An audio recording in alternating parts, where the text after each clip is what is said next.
vue. Regard croisé sur l'actualité du jour. Point de vue sur la traque des biens mal acquis. On fait l'état des lieux. Vous avez la parole. Parole aux auditeurs.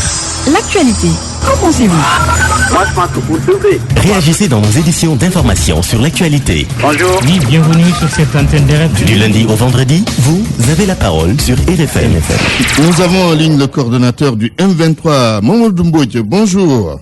Bonjour, Antoine. Alors, dans la traque des biens mal acquis, on a constaté quand même une longue pause. L'observateur du jour part de la reprise de cette traque des biens mal acquis.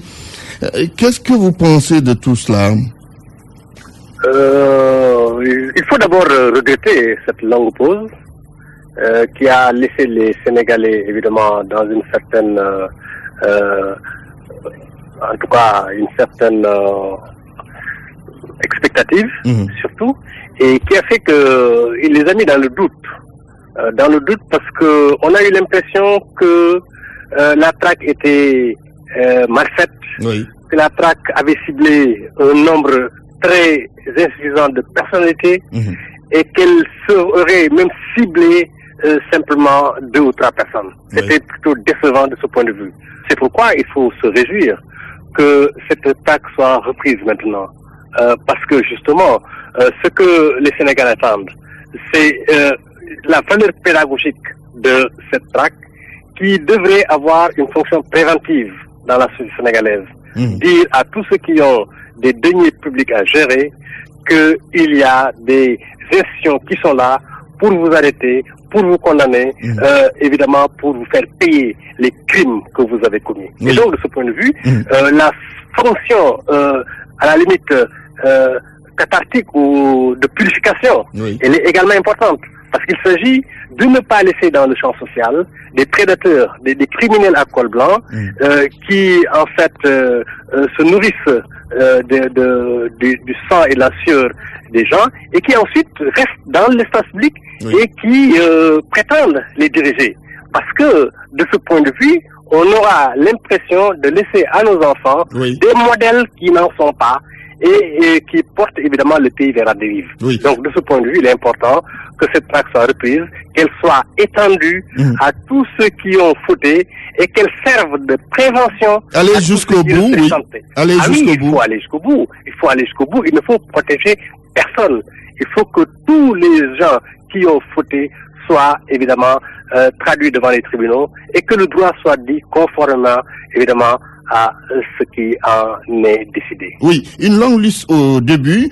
Sinon, on a vu que Karim Wade a été condamné avec d'autres. Vous vous êtes posé des questions en tant que société civile? Ah oui, évidemment, on s'est posé des questions. On a dit, j'ai dit tout à l'heure qu'on était dubitatif, sceptique quelque part, parce que l'ampleur des dégâts, en tout cas la perception que les Sénégalais en avaient, a été qu'il y avait une très grande ampleur des dégâts commis dans ce pays-là. Et donc si on en vient à ne faire que personne, ça pose de très sérieux problèmes, parce qu'on a l'impression que certains sont protégés, on a l'impression qu'il y a des hésitations, une certaine peur, une certaine complicité même, et donc il y a beaucoup de questions qui ont été posées par les uns et les autres, quant à la capacité, la volonté politique du régime à aller jusqu'au bout et à ne pas protéger évidemment ceux qui font cette transhumance ignoble là. Et donc c'était plutôt décevant de ce point de vue là. Merci Mamadou Mbodj. Je rappelle que vous êtes le coordonnateur du mouvement du 23 juin. Point de vue donc sur la traque des biens mal acquis, l'état des lieux et la reprise annoncée donc. Vous pouvez lire cela dans le journal L'Observateur de ce mardi.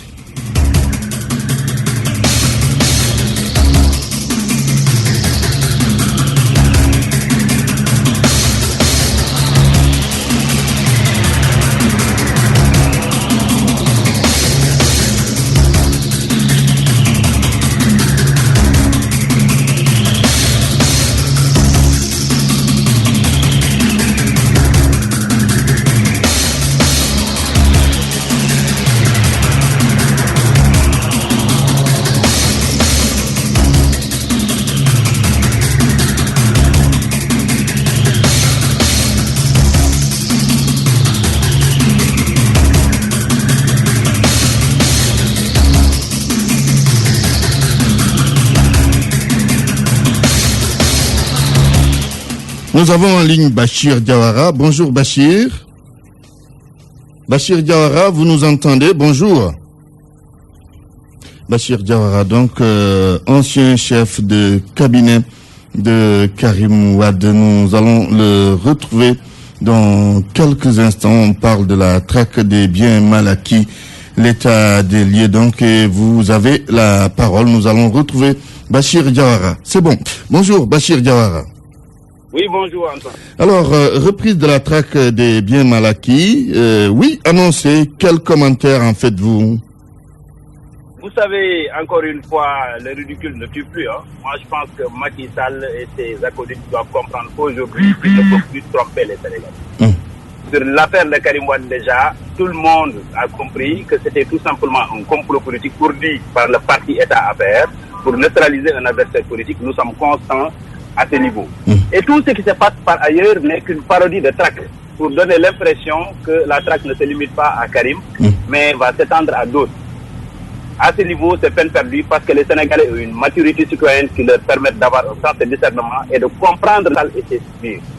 Personne ne pourra comprendre aujourd'hui cette histoire de la CRI, cette instrumentalisation de la justice par le parti au pouvoir.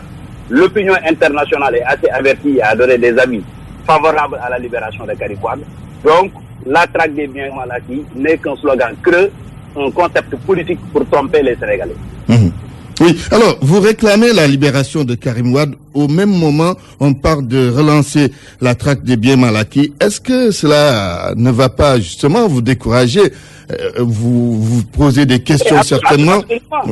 Absolument pas. Nous sommes plus que déterminés à libérer Karim Wade.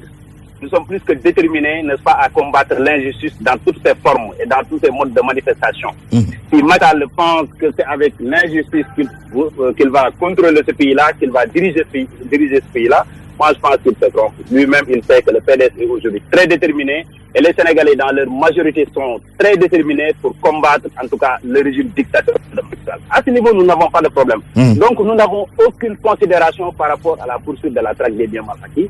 Encore une fois, c'est une parodie de traque, c'est une comédie judiciaire du gouvernement de Macky Sall qui ne saurait nous ébranler.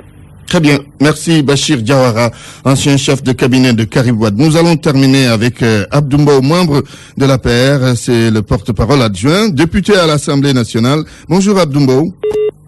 Abdoumbaou que nous allons peut-être retrouver dans quelques instants avant de boucler traque des biens mal acquis et l'état des lieux. C'est le sujet de point de vue aujourd'hui.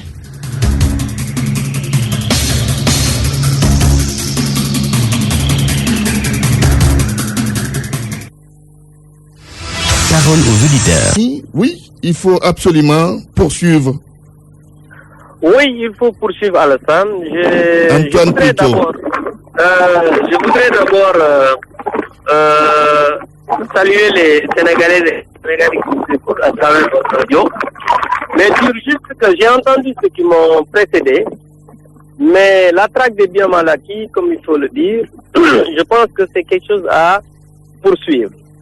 Et dire que ça a été une instrumentalisation de la justice sénégalaise, c'est d'abord manquer de respect aux institutions de notre pays, mais aussi manquer de respect à l'institution judiciaire, c'est-à-dire le pouvoir judiciaire du Sénégal. Karim Wade, ainsi que les autres qui ont été jugés par la justice sénégalaise, n'ont pas été jugés par des politiques ou bien des Sénégalais lambda. Ils ont été jugés par d'éminents juristes, d'éminents magistrats. Donc il faudrait respecter l'institution judiciaire de notre pays. Maintenant, le temps des hommes n'est pas le temps de la justice. La justice fonctionne comme il a son agenda, c'est-à-dire c'est à la justice de savoir quand il faut instruire un dossier, quand il ne faut pas instruire un dossier. Maintenant, au Sénégal, les politiques ont tendance à politiser tout, y compris la justice, ce qui est inadmissible, ce qui n'est pas normal. Maintenant, j'entends souvent les gens du PDS, de la génération du concret, c'est selon dire que la traque des biens mal acquis, c'était pour avoir la tête de Karim Wade, ce qui est totalement faux.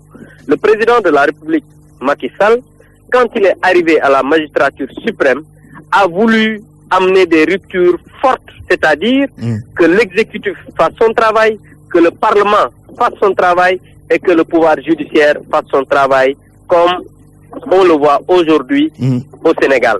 Maintenant, il faudrait que les gens sachent que nous sommes dans un pays de droit qui a changé de direction, un pays qui a changé de manière de fonctionner, un pays qui a changé de président de la République. Et le président de la République, avec les institutions du pays, est en train de tout faire pour que la Constitution puisse être respectée et que chaque pouvoir puisse travailler de manière convenable. Alors, la longue liste de personnalités du défunt régime sera traitée complètement.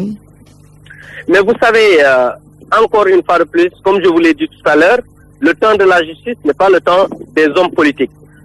Le Parti démocratique sénégalais avait l'habitude d'instruire des dossiers, avait l'habitude d'instrumentaliser la justice, mais aujourd'hui, le président de la République, avec son régime, est là, debout, pour que la justice puisse faire son travail convenablement, sans l'intrusion de l'exécutif, et c'est ce que nous faisons.